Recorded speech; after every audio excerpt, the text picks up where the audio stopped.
Көчмөнбаев Бектур 70-номерде. Кудайбек Ишмурамбек кубогунун финалдык таймашында беттешет. Анда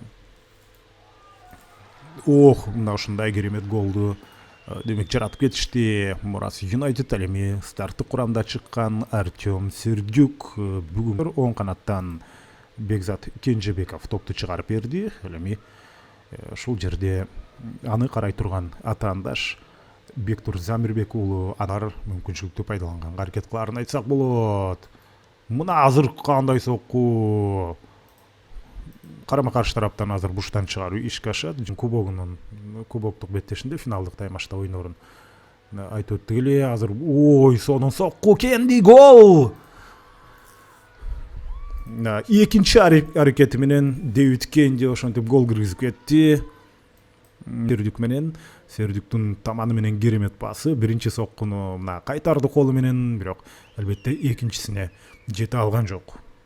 Ошмал жер ал эми оң канаттан азыр Бактай Талайбек уулу. Бактайдын чыгарып берүүсү ким бар дегенче топко жетти. Азырынча Абул Мазур экен, Валерий Мазур топ секундка да мүмкүнчүлүк бербей жатышат дегенче азыр бул жерде Бектур Көчкөнбаев жана андан кийинки мына көрүнүшкө болдуңуздар. Федюнин офсайд болчу. Буга чейинки эпизоддо, бирок азыр эмес. Андан кийинкисинде топту ойногонго мүмкүнчүлүк бар болчу.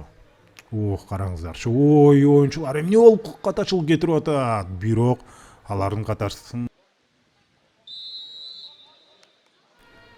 Нарматов футбол сүйүүчүлөрү Ошмал Дер жана Мурас оттук эле. Азыр 19 беттештен кийин аларда 10 жерди сүзүп, андан кийин топ өйдө көтөрүлүп кетти.